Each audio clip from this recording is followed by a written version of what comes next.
아멘. 17살 때 저는 미국으로 처음 유학을 오게 되었습니다. 미국으로 오기 전에 고등부 예배 때 특송을 하나 했어요.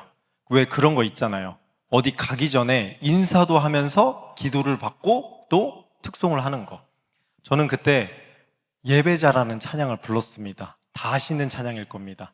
아무도 예배하지 않는 그곳에서 나 주를 예배하리라. 아무도 찬양하지 않는 그곳에서 나 주를 찬양하리라. 특송을 하고 내려왔는데 어느 분이 저에게 이렇게 말씀을 해주시더라고요. 부른 찬양처럼 미국에 가면 꼭 그대로 지켜야 돼. 이 찬양이 평생의 너의 고백이 되길 원해. 여러분, 저는 그 찬양을 생각 없이 불렀습니다. 그냥 누가 저에게 그 찬양이 좋다고 추천을 해주셔서 제가 이제 음이 안 올라갔거든요. 그 음이 저에게 딱 맞아서 그냥 불렀어요. 그런데 그분이 그렇게 말을 해주시니까 제가 생각이 많아지더라고요. 생각이 없이 부른 찬양이 하나님의 첫 번째 훈련이 될 줄은 상상도 못했습니다. 전에도 말씀을 드렸지만 시애틀에서 라이드 없이 비를 맞으면서 왕복으로 몇 시간 동안 교회를 다녔어요. 또 여러 곳에서 예배를 드리지 못할 상황에서도 주일만큼은 제가 반드시 목숨을 걸고 예배를 지켰습니다. 군대에서도 학교에서도 어느 상황에서도 예배를 지켰어요. 다른 이유가 있어서 그런 것이 아닙니다. 제 안에 예배에 대한 강력한 신학이나 그런 게 있어서가 아니에요. 한 가지 이유였어요. 하나님께서 예배를 귀하게 여기시기 때문입니다. 하나님께서는 예배 받기에 합당하신 분이라는 그 사실 하나 때문이었어요. 오늘 우리 기독교에게 있어서 참 특별한 날입니다. 어떤 날일까요? 성령 강림절입니다. 성령 강림절은 예수님께서 부활하시고 50일이 지났을 때 성령께서 제자들에게 이 땅에 임한 사건을 기념하는 날입니다. 오순절이라고 합니다. 그래서 우리가 교단 보면 순복음 교단 같은 경우에는 그 사건을 크게 이렇게 해가지고 교단이 된 거예요. 성령님의 강림은 우리 기독교가 이 땅에 여전히 존재할 수 있는 결정적인 이유를 만들어준 사건입니다. 이 성령님이 계시기에 2000년의 예수님의 사건을 우리가 지금도 깨닫고 알게 되는 거예요. 성령님이 계시지 않았다면 우리는 절대 알 수가 없어요. 그분께서 우리에게 전해주시는 겁니다. 성령님이 오시고 초대교회 예배가 바뀌기 시작했습니다. 원래 구약 때부터 제사, sacrifice죠. 제사라고 불리는 예배가 존재했어요.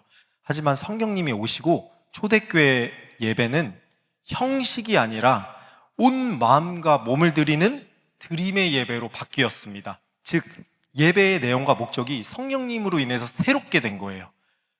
그렇다면 예배는 무엇일까요? 교회에 오면 항상 하는 말이 있어요.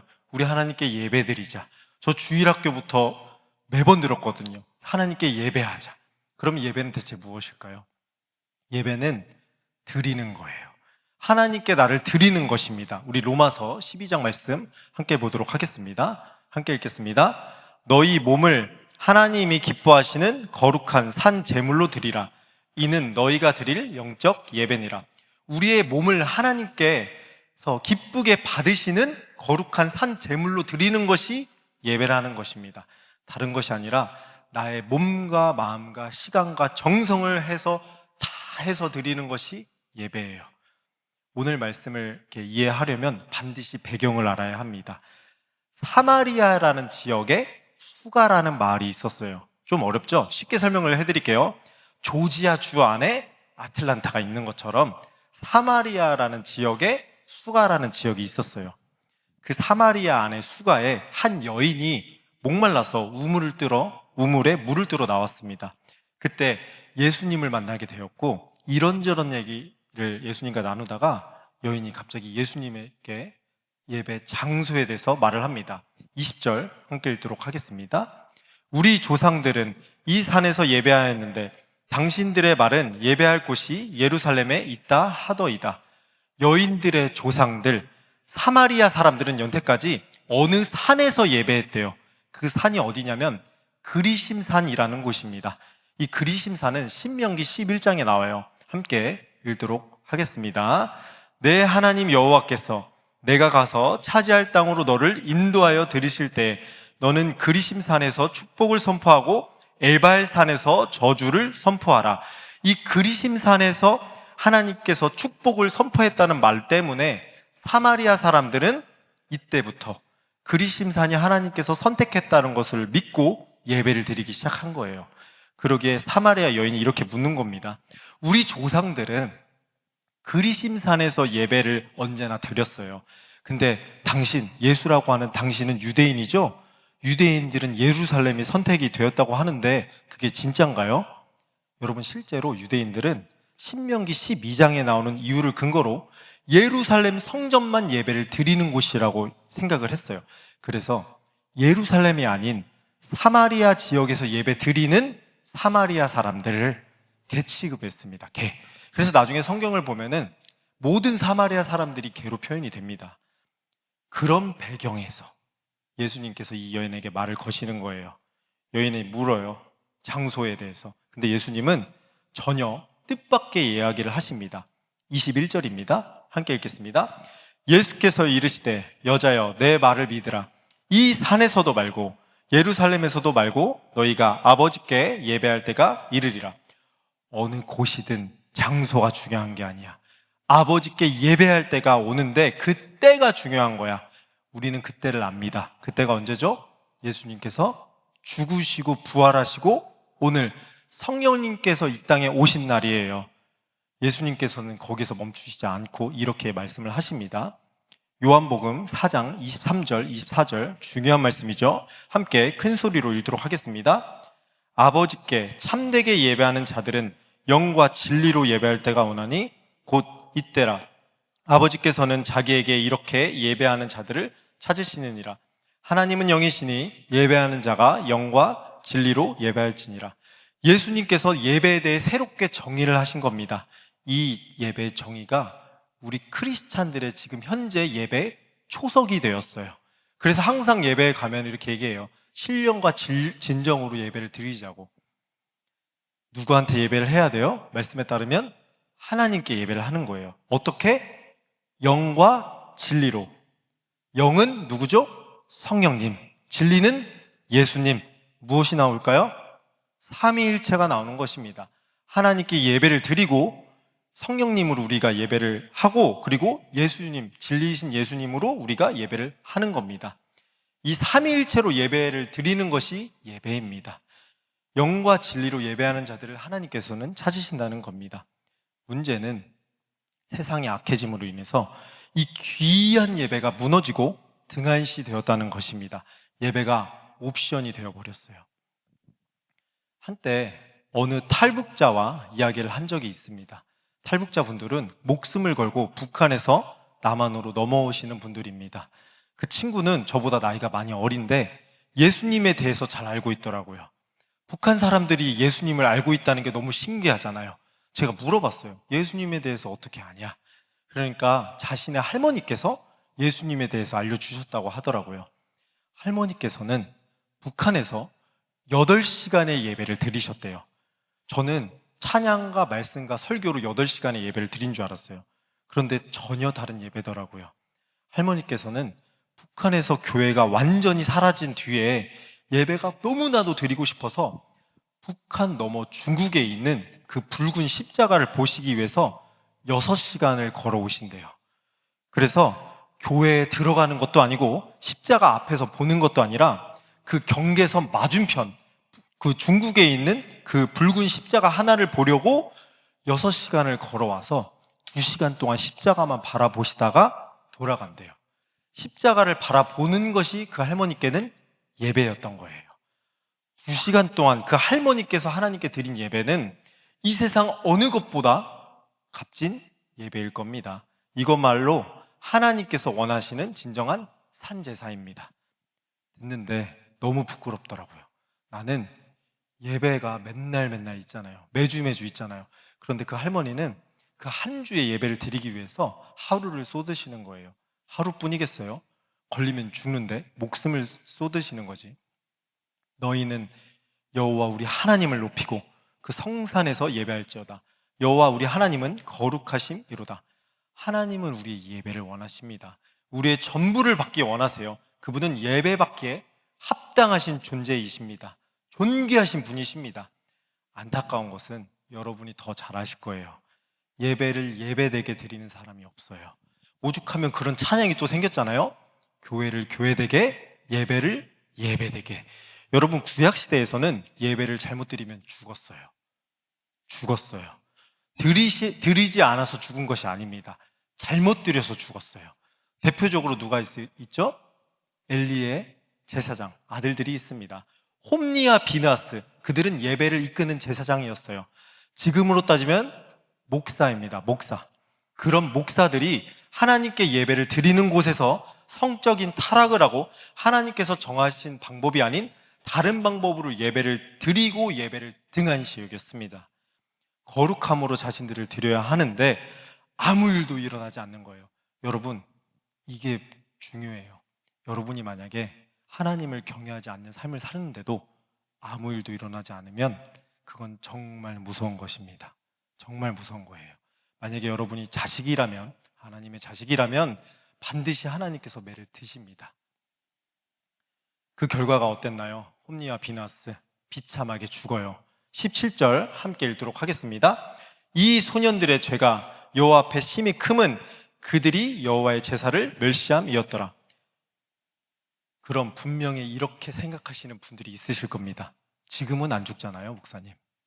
예배에 빠져도 예배를 드리지 않아도 좀 괜찮잖아요.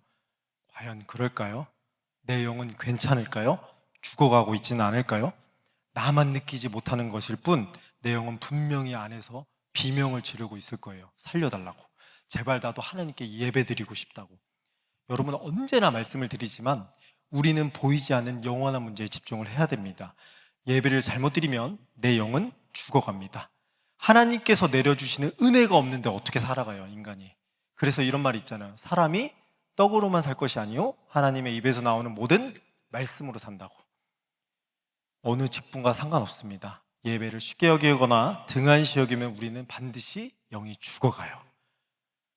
여러분, 저는 목사입니다. 그쵸? 저는 목사가 되기 정말 싫었어요. 정말 싫었어요. 저는 다 해도 목사만큼은 안 한다고 했어요.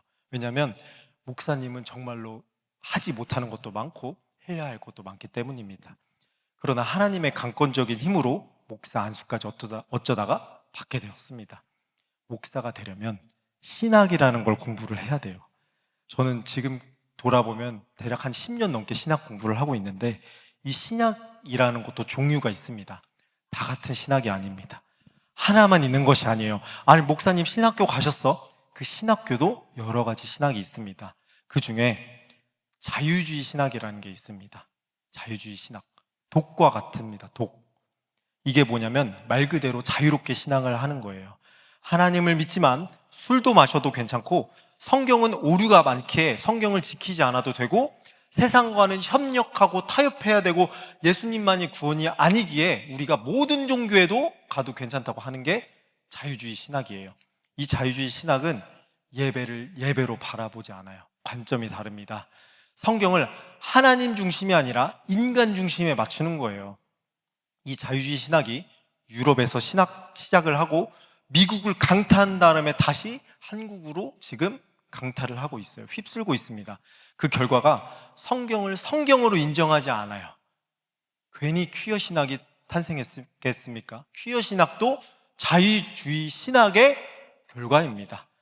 여러분, 자유주의 신학이 주장하는 예배는 예배를 대체할 무언가를 계속 만든다는 것입니다. 여러분, 이게 맞나요? 성경에서 예수님께서 말씀하신 게 맞나요? 아닙니다. 우리가 다 알아요. 아닌 거. 하지만 교회에 이 문화들이 계속 들어왔어요. 예배로 승부하지 않고 다른 것으로 승부하려고 합니다. 아이들에게 예배의 감격을 가르치는 것이 아니라 예배를 뒤로 하고 재미를 알려주는 것입니다. 그러니까 아이들이 교회에 나오기 싫어해요. 교회보다 밖이 더 재밌거든요. 저도 목사 안 했으면 밖에 있을 수도 있어요. 어쩌면 하나님께서 저를 목사를 만드신 거는 제 영을 지키기 위해서일 수도 있겠다는 생각을 하게 되었습니다. 여러분, 예배는 드리는 것입니다. 하나님께 나를 드리는 거예요. 은혜를 받는 것 두 번째 목적입니다. 첫 번째는 뭐라고요?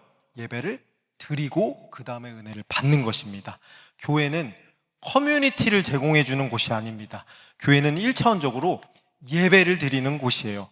물론 가끔은 전도를 위해서 커뮤니티를 형성을 할 수도 있지만 예배가 주가 돼야 돼요. 주객전도가 되어서 예배가 두 번째가 되면 그거는 교회가 아닙니다. 단체입니다. 사회단체. 2020년 전 세계에서 한 가지 엄청난 사건, 변화가 생겼어요. 어떤 사건이 터졌을까요? 코비드-19 팬데믹이 시작이 되었습니다. 교회들은 문을 닫기 시작했고 모든 예배가 영상과 실시간 예배로 대체가 되었어요. 그때 미래학자들이, 예배학자들이 이야기한 것이 아직도 저는 기억이 납니다. 여러분 기억하시나요? 뭐라고 했는지?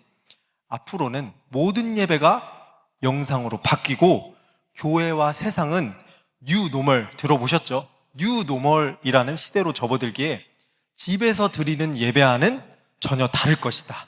그래서 모든 사역자는 방송에 또 편집에 그 전문가가 되어야 된다. 어쩌면은 그때 우리 이종훈 전사님과 김승원 목사님과 박명호 전사님과 제가 엄청나게 예배 그 영상을 편집을 준비한 것일 수도 있습니다.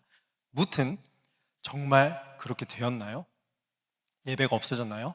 온라인으로만 예배가 진행되나요? 4년이 지났어요. 아시잖아요. 4년이 지났는데 오히려 사람들은 직접 와서 드리는 예배에 목마르기 시작했어요.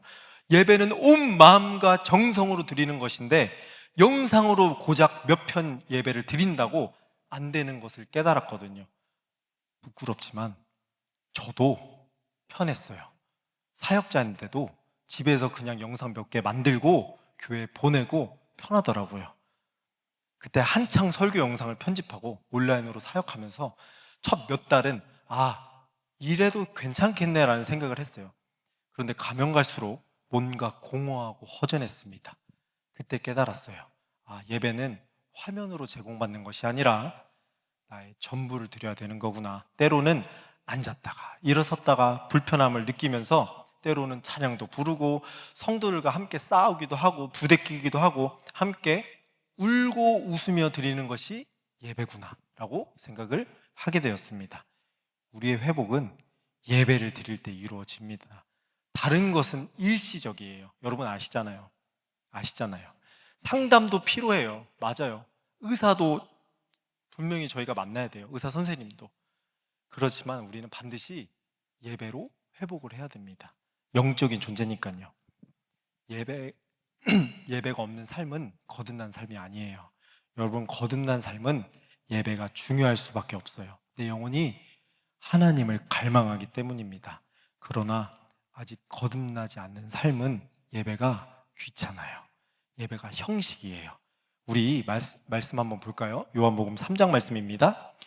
예수님께서 대답하여 이르시되 진실로 진실로 내게 이르노니 사람이 거듭나지 아니하면 하나님의 나라를 볼 수 없느니라. 예배가 귀찮게 느껴지시나요?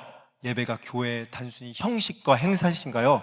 그건 여러분이 하나님을 갈망하는 것이 아니라 나의 욕심과 생각이 가득 차 있기 때문입니다. 그래서 반드시 우리는 거듭나야 되는 거예요. 거듭나야지 예배가 달콤합니다. 이 말씀만 하고 예배를 마치도록 하겠습니다. 벌써 끝날 시간이 됐네요. 시애틀에서 내리는 비 속에서도, 안식교 집에서도, 사관 고등학교를 제가 김승건 목사님과 함께 다니면서도 주일을 지키기 위해 정말 엄청난 싸움을 했어요. 군대에서도 엎드려 뻗쳐하고 맞기도 하고 주일 하나 지키기 위해서. 근데 그 중에 제 삶을 돌아보면 가장 주일을 지키기 어려웠던 적이 한순간이 있어요. 제가 시니어, 고등학교 졸업학년이었을 때였습니다. 시간상 나중에 이제 말씀을 드리겠지만 이런저런 상황으로 인해서 저는 고등학교 마지막 학년을 위스콘신이라는 지역에서 보내게 되었어요. 위스콘신은 겨울에 영하 30도까지 내려갑니다. 혹시 가본 분 계신가요? 저만 가봤네요. 네, 위스콘신은 영하 30도인데 영하 30도를 경험해 보신 분들은 알 거예요.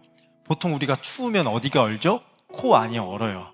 점막 같은 게 얼잖아요. 근데 영하 30도는 코가 얼는 게 아니라 폐가 차가워지더라고요. 숨을 쉬기가 힘들더라고요. 제가 그때 다녔던 교회가 미국 교회였어요. 연로하신 70대, 80대 그 분들만 계시는 15명 정도 모이는 아주 작은 미국 현지 침례교회였습니다. 위스콘신은 겨울마다 눈이 옵니다. 눈이 맨날 와요. 아직도 기억나는 것이 그 눈 오는 그 지방에서 담임 목사님께서 저를 부르실 때 제 이름을 부르시지 않았어요. 차도 없이 언제나 매주 걸어서 왔다 갔다 하신다고 하여서 저를 이름 대신에 워시퍼, 예배자라고 부르셨습니다. 20분 동안 이렇게 왔다 갔다 했거든요. 왕복으로는 40분. 한 번은 마을에 블리자드가 온대요. 눈폭풍이 일어난다는 경보가 마을에 울리고 차들조차, 얼마나 심했냐면 제설하는 차들조차 금지를 하게 되더라고요. 아무도 밖에 나오지 말라고 강력한 추위가 내려와서 다 위험하다고 그렇게 얘기를 하시더라고요. 얼어 죽을 수도 있다고. 연대까지 여러분, 어떠한 방해가 없어도 전 예배를 드렸어요. 비를 맞으면서도 예배를 드리고, 안식교에서 쫓겨나고 또 여러 벌을 받으면서도 예배를 드렸어요. 하지만 이번에는 느낌이 달랐어요. 느낌이 다른 거예요. 아침에 일어나 보니까 오전 일찍인데 밖이 어두워요. 눈 폭풍으로 밖이 어둡더라고요. 저도 모르게 이런 말이 나오더라고요. 밖에 나가지도 못하겠는데? 그때 하필 제가 미국에 오기 전에 특송했던 찬양이 머릿속을 스치더라고요. 아무도 예배하지 않는 그곳에서 주를 예배하리라. 아무도 찬양하지 않는 그곳에서 나 주를 찬양하리라. 한숨을 내쉬고 고백했어요. 이렇게 마음에. 그래, 나 아무도 예배하지 않는 그곳에서 예배한다고 했어. 하나님께 드렸던 그 고백을 지켜야 돼. 무모한 선택을 했어요. 여러분 따라하지는 마세요. 어떻게든 옷을 걸치고 집 밖으로 나왔습니다. 미국의 눈폭풍은 다르더라고요. 한국과는. 앞도 안 보이고 사람이 한 명도 없었습니다. 차도 없었습니다.